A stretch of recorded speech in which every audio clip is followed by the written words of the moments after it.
Malaysia and Singapore will set up a special economic zone. According to Malaysian media, this will cover the Iskandar development region and Pengerang in Johor. Singapore Prime Minister Lawrence Wong and Malaysian Prime Minister Anwar Ibrahim jointly announced this during the 11th Malaysia-Singapore Leaders Retreat in Putrajaya. It's an important project which will build on the complementary strengths of Singapore and Johor so that we can both be more competitive, enhance our value proposition, and jointly attract more investments to our shores. And by doing so, it will create good jobs and more opportunities for our peoples. When negotiating the agreement, both sides have actively engaged stakeholders to ensure that the SEZ has the conditions to help our businesses grow together for the longer term. A number of agreements between both parties was also exchanged. For instance, one on carbon credits cooperation and cross-border carbon capture and storage to jointly work out solutions that tackle climate change. Other exchanges include higher education and renewable energy. Malaysian Prime Minister Anwar says there is clear commitment and progress from both sides on long-standing issues like water. He added that his government is exploring suggestions from Sarawak on the export of energy using undersea cables to Singapore. We also discussed the issue of Flight Information Region, FIR, recognizing the needs of Malaysia in terms of its connectivity with Sabah Sarawak, but at the same time the requirements of Singapore to ensure that the performance and activities in Changi and Selangor is unaffected and will be further facilitated. And for more on what this all means for local and Malaysian businesses, we'll have the Singapore Business Federation weighing in a little later during the show. Well, Singapore and Malaysia's prime ministers also addressed long-standing issues during their meeting and committed to staying engaged with one another. Both leaders also emphasizing the need to build a stronger regional force to withstand external pressures. Afifah Ariffin with this report.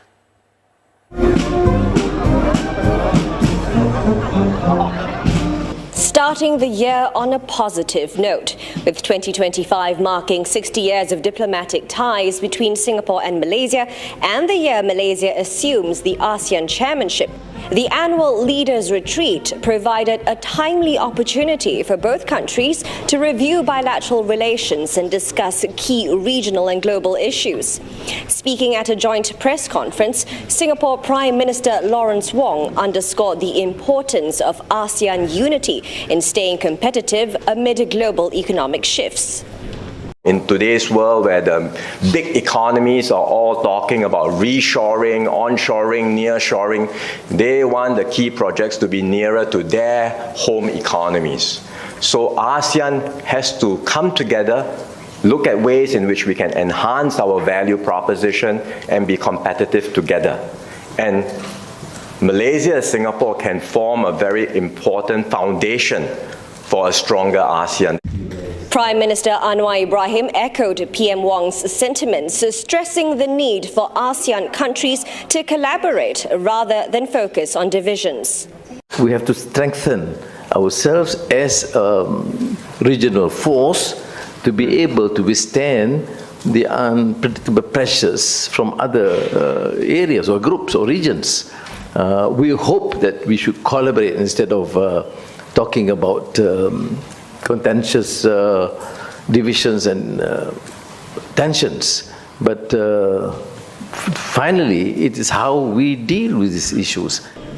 Both leaders also addressed long-standing issues and pledged to resolve them constructively. At the media wrap-up, PM Wong noted progress has been made, but more time is needed to reach balanced, lasting solutions.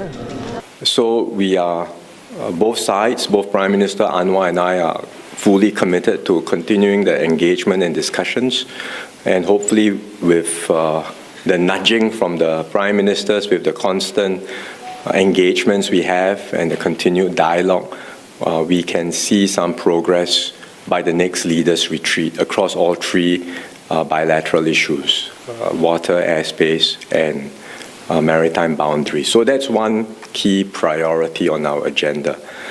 Second, there will be new projects that we are pursuing, like the SEZ and the RTS.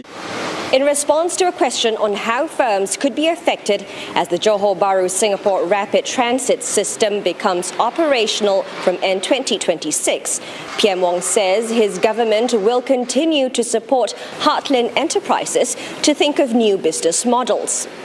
The resumption of the Kuala Lumpur-Singapore high-speed rail project was also discussed, with PM Wong stating that Singapore remains open to new proposals from Malaysia, starting from a clean slate. However, PM Anwar highlighted that mega projects like the HSR would require participation from the private sector due to Malaysia's financial constraints. Afifah Ariffin, CNA, Putrajaya. PM Wong also met with Malaysia's King. In a social media post, he said he thanked Sultan Ibrahim Sultan Iskandar for his strong and long-standing support for the two nations' bilateral relations. Mr. Wong also updated the Sultan on projects Singapore and Malaysia are working on to strengthen their relations.